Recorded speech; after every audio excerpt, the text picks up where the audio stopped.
पहले भी बताया था कि मैं मेनली अपना मैथ क्लासेस जो करूंगा वो कंपटीशन बेसिस के लिए करूंगा, बट पिछले वीडियोस में हमारे जो शॉर्ट्स हमने भेजे थे उसमें एक भाई का कमेंट आया था कि सर 10th क्लास का जो इंपॉर्टेंट क्वेश्चन है जो बोर्ड में आने वाले हैं वो भी आप डिस्कस कर देते हैं। तो इसीलिए मैं आज चैप्टर वाइज कुछ 2-3 क्वेश्चंस डेली आप लोगों के बीच डालूंगा जो कि इंपॉर्टेंट क्वेश्चंस है, जिनके आने के चांसेस होंगे या जिस पे बेस्ट क्वेश्चंस आने के चांसेस होंगे।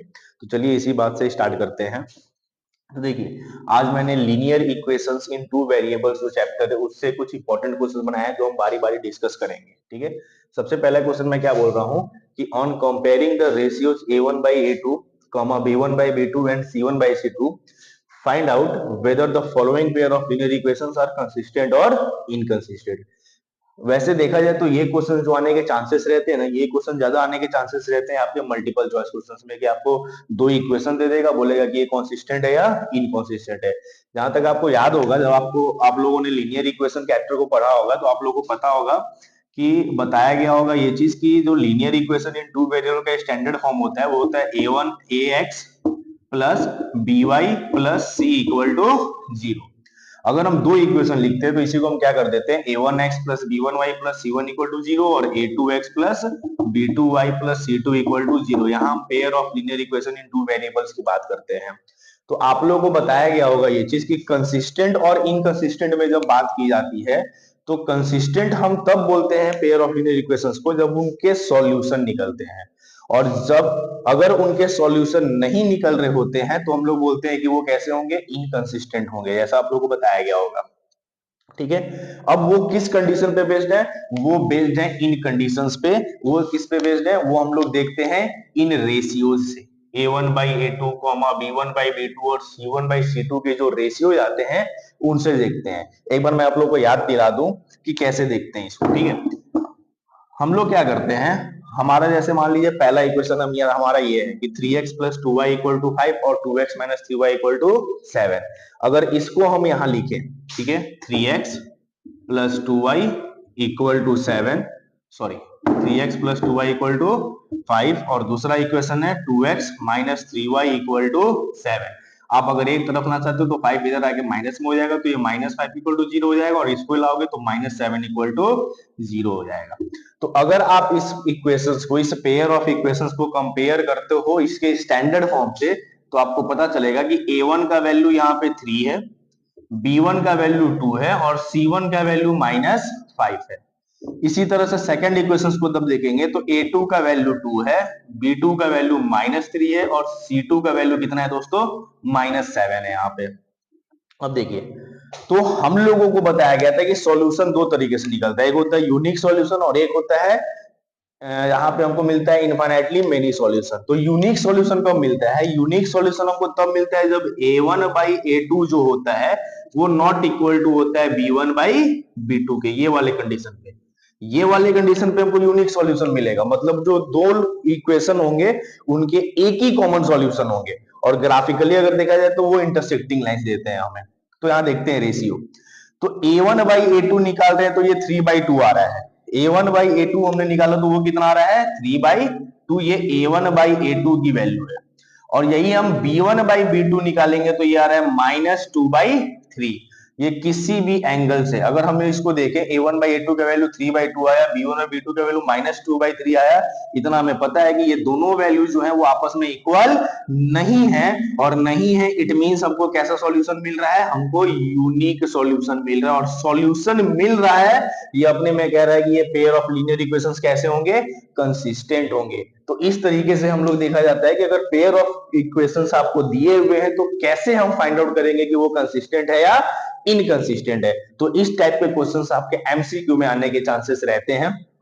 ठीक है, सेकंड वाले को भी देख लेते हैं। अगर सेकंड वाले में देखा जाए तो यहां से साफ साफ दिख रहा है कि a1 का वैल्यू 2 है, b1 का वैल्यू -3 है, और c1 को अगर हम लिखे तो आप 8 लिखो या उस तरफ लिखो, कोई दिक्कत नहीं, क्योंकि हमें रेशियो ही निकालना है। a2 का वैल्यू की देखोगे तो यहां से 4 आएगा, b2 का वैल्यू देखोगे तो -6 आएगा, और c2 का वैल्यू देखोगे तो 9 आएगा। तो अगर हम यहां पे रेशियो निकालते हैं a1 बाई a2 तो 2/4 आएगा, जिसकी वैल्यू 1/2 हो जाएगी। अगर हम b1 बाई b2 निकालते हैं तो -3/-6 आएगा, जिसकी वैल्यू भी 1/2 हो जाएगी, यानी कि यहाँ पे तो इक्वल हो गया। और इक्वल के लिए हमें कंडीशन क्या बताया गया था कि अगर हम a1/a2 और b1/b2 दोनों इक्वल हो जाता है तो वहां पे हम क्या निकालेंगे, c1/c2 निकालेंगे, जो कि आ रहा है हमारा 8/9। अरे तेरी, ये तो और यहाँ डिफिकल्ट हो गया, यहाँ पे तो इक्वल हुआ ही नहीं। तो आप लोग को याद दिला दूं मैं कि कंडीशंस क्या कहता है कि अगर a1/a2 b1/b2 के इक्वल हो गया तो हम क्या निकालेंगे, c1/c2 को निकालेंगे। अगर इक्वल नहीं हुआ दोस्तों तब तो हमें कोई टेंशन ही नहीं है, वो डायरेक्ट हमें बोल देना यूनिक सॉल्यूशन है। लेकिन अगर इक्वल हो गया तो हमें किसको निकालना पड़ेगा, c1/c2 को निकालना पड़ेगा। और अगर ये भी इक्वल हो जाता तो हम कहते हैं कि ये इनफाइनाइटली मेनी सॉल्यूशन है, यानी कि कंसिस्टेंट होता, बट ये इक्वल नहीं हुआ। ये इक्वल हुआ बट ये इक्वल नहीं हुआ। इट मींस कि यहां पे जो हमें सॉल्यूशन मिल रहा है वो नो सॉल्यूशन मिल रहा है। वो कैसा सॉल्यूशन मिल रहा है, नो सॉल्यूशन, पैरेलल लाइन का सॉल्यूशन मिल रहा है। हाँ, तो मैं कह रहा था कि a1/a2 का वैल्यू 1/2 आया, b1/b2 का वैल्यू 1/2 आया, c1/c2 का वैल्यू 8/9 आया। मतलब a1/a2 इक्वल हुआ b1/b2 के बट नॉट इक्वल हुआ c1/c2 के। इट मींस हमको यहाँ पे नो सॉल्यूशन मिल रहा है, और नो सॉल्यूशन मिलने का मतलब हुआ कि ये वाला जो आपका है ये इनकंसिस्टेंट है। ये कैसा है, इनकंसिस्टेंट है। ये इनकंसिस्टेंट हुआ और ये वाला कैसा हुआ, कंसिस्टेंट हुआ। तो पहला क्वेश्चन हमने देख लिया कंसिस्टेंट और इनकंसिस्टेंट पे। तो आइए अब दूसरे क्वेश्चन की तरफ बढ़ते हैं। दूसरे क्वेश्चन की तरफ बढ़ने से पहले मैं बता दूं कि इसमें हम लोग को लीनियर इक्वेशन में सीखना रहता है कि अगर हमारे पास पेयर ऑफ लीनियर इक्वेशंस है और उसके सॉल्यूशन एग्जिस्ट करते हैं तो हम उनके सॉल्यूशंस को निकालेंगे कैसे। इसके दो मेथड हम लोगों को पढ़ाए गए होंगे। पहला मेथड पढ़ाया गया होगा सब्स्टिट्यूशन मेथड, और दूसरा मेथड हम लोगों को पढ़ाया गया होगा एलिमिनेशन मेथड। हालांकि बोर्ड एग्जाम में इससे ऐसा कभी नहीं आता कि आप इसको इसी मेथड से सॉल्व करें, आप इसको उस मेथड से सॉल्व करें। वो हमारे ऊपर डिपेंड करता है कि जो मेथड हमको अच्छे तरीके से आता है हम उस तरीके से उसको सॉल्व करेंगे, उस मेथड का यूज करके। ठीक है, तो वो क्वेश्चंस कि solve these equations by this method या solve these equations by this method को प्रैक्टिस करने का जरूरी होता है। बट हम लोग क्या देखते हैं, हम लोग अब वर्ड प्रॉब्लम्स पे चलते हैं। वर्ड प्रॉब्लम्स पे क्यों चलते हैं कि वर्ड प्रॉब्लम्स को देखेंगे तो एक क्वेश्चन बनाने भी आ जाएगा और उसमें इक्वेशन को सॉल्व तो करना ही पड़ेगा। तो वहां पे प्रैक्टिस हो जाएगा सब्स्टिट्यूशन मेथड का भी और एलिमिनेशन मेथड का भी, जिससे भी हम करना चाहेंगे। तो उसको अलग से करने की जरूरत नहीं है। तो आइए हम लोग डिफरेंट डिफरेंट अब वर्ड प्रॉब्लम्स को देखते हैं। तो सबसे पहले हम फ्रैक्शन वाले क्वेश्चंस को देखते हैं। तो क्वेश्चन क्या है कि a fraction becomes 9/11 if 2 is added to both the numerator and the denominator.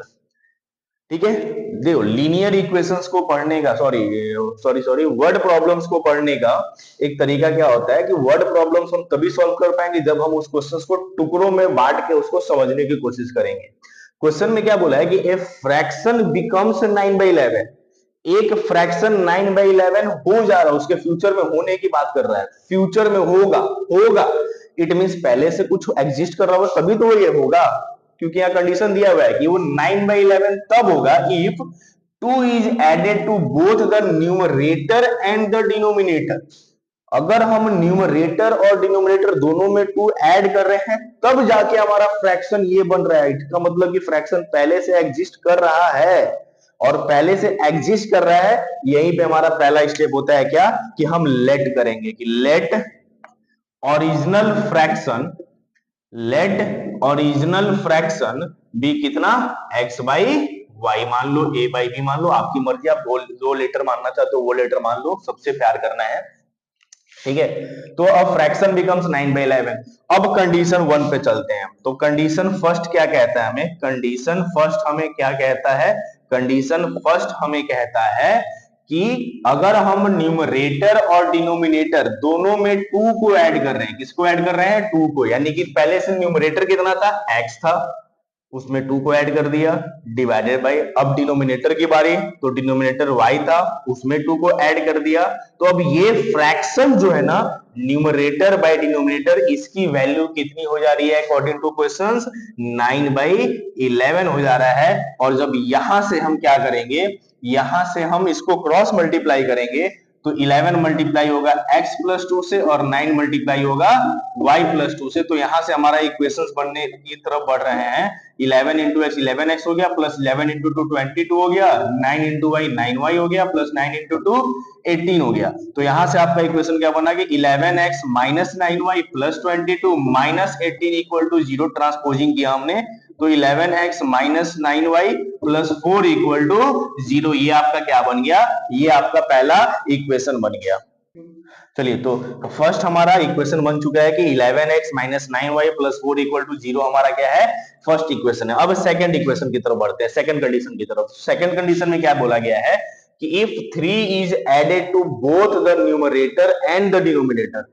अब 2 को नहीं, अब क्या किया गया है, अब न्यूमरेटर एंड डिनोमिनेटर को में क्या ऐड किया गया है, 3 को ऐड किया गया है। तो इट बिकम्स क्या बोल रहा है, 5/6। यानी कि अगर हम कंडीशन सेकंड की बात करें, किसकी बात करें, कंडीशन सेकंड की बात करें, तो हम लोग क्या करेंगे, ऊपर न्यूमरेटर x था, 3 को हमने ऐड कर दिया, डिवाइडेड बाय न्यूमरेटर में जब आ रहे हैं y था, इसमें भी 3 को ऐड कर दिया गया, तो आपका फ्रैक्शन 5/6 हो गया। वापस यहाँ पे जब हम क्रॉस मल्टीप्लाई करते हैं तो 6 आपका मल्टीप्लाई होगा x प्लस 3 से, और इसी तरीके से 5 आपका मल्टीप्लाई होगा y प्लस 3 से। तो यहाँ पे आपका इक्वेशन बनेगा 6x plus 18 equal to 5 into y, 5y plus 5 into 3। तो 6x यहाँ 5 इधर आएगा, माइनस 5 हो जाएगा, प्लस 18 15 इधर आके माइनस 15 हो जाएगा, इक्वल टू 0। तो यहाँ से इक्वेशन बन गया 6x minus 5y plus 3 equal to 0। ये आपका क्या बन गया, सेकंड इक्वेशन बन गया। अब हमारे दोनों इक्वेशन बन चुके हैं। पहला इक्वेशन बन चुका है 11x minus 9y plus 4 equal to 0, और दूसरा इक्वेशन बन चुका है 6x minus 5y plus 3 equal to 0। Equation बन चुका है 11x minus 9y plus 4 equal to 0 भी बन चुका है, और 6x minus 5y plus 3 equal to 0, ये दोनों इक्वेशन हमारा बन चुका है। अब इसको सॉल्व करना है। तो सॉल्व हम किसी भी मेथड से कर सकते हैं इसको, चाहे तो एलिमिनेशन मेथड से भी कर सकते हैं या हम सब्स्टिट्यूशन मेथड से भी कर सकते हैं। तो मैं इसको एलिमिनेशन मेथड से करने जा रहा हूं। आप लोगों को बताया गया होगा ये चीज कि एलिमिनेशन मेथड से जब सॉल्व करते हैं तो हम लोग कोफिशिएंट का साइन भी देखते हैं। अगर सेम साइन के कोफिशिएंट है, जैसे मान लो यहाँ पे अगर x को हमें एलिमिनेट करना है, तो यहाँ वो भी पॉजिटिव है, ये भी पॉजिटिव है, तब ये फिक्स है कि हम इक्वेशंस को क्या करेंगे, सबट्रैक्ट करेंगे। यहाँ भी अगर y को एलिमिनेट करने जाओगे तो y के साइन भी कैसे हैं, सेम साइन के हैं, दोनों निगेटिव है बट है तो सेम साइन के। तो यहाँ भी अगर y को भी एलिमिनेट करना होगा तो हमें इक्वेशन को क्या करना पड़ेगा, सबट्रैक्ट ही करना पड़ेगा। तो हम क्या करते हैं, इक्वेशन 1 को हम 6 से मल्टीप्लाई कर देते हैं, और इक्वेशन सेकंड को हम किससे मल्टीप्लाई कर देंगे, 11 से मल्टीप्लाई कर देंगे, ताकि x का कोफिशिएंट दोनों में सेम हो जाए।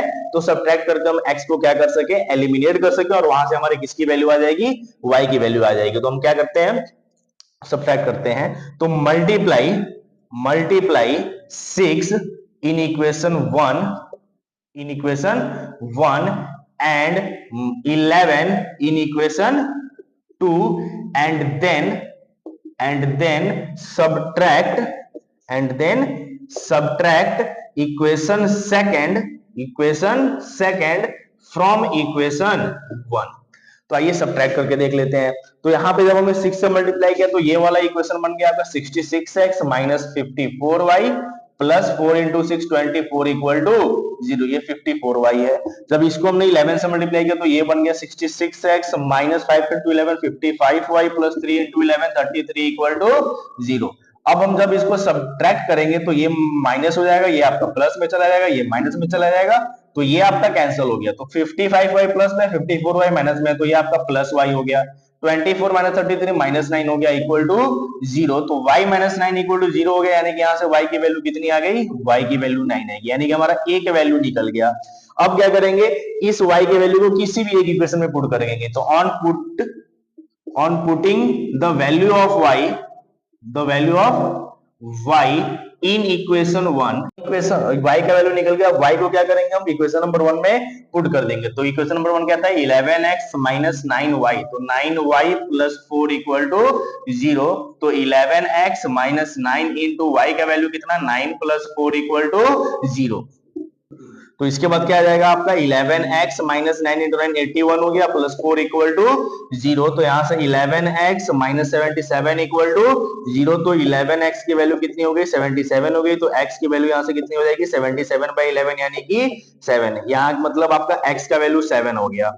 तो x का वैल्यू 7 हो गया और y का वैल्यू कितना निकला था, 9 निकला हुआ था। तो आपसे पूछा गया कि फाइंड द फ्रैक्शन, तो हमारा ओरिजिनल फ्रैक्शन क्या था, हमारा original fraction x by y था, इसलिए हमारा ओरिजिनल फ्रैक्शन क्या हो जाएगा, 7 बाई 9 हो जाएगा। लास्ट में आपको एक वर्ड वहां पे एक सेंटेंस डालना होगा, therefore the our original fraction is will be 7 by 9।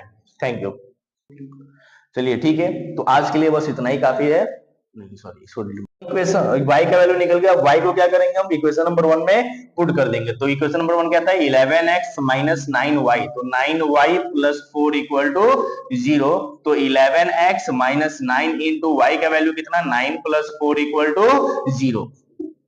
तो इसके बाद क्या आ जाएगा आपका, 11x माइनस 9 इंटू 9 81 हो गया, प्लस 4 इक्वल टू 0। तो यहां से 11x माइनस 77 इक्वल टू 0। तो 11x की वैल्यू कितनी हो गई, 77 हो गई। तो x की वैल्यू यहां से कितनी हो जाएगी, 77 बाई 11 यानी कि 7। यहाँ मतलब आपका x का वैल्यू 7 हो गया।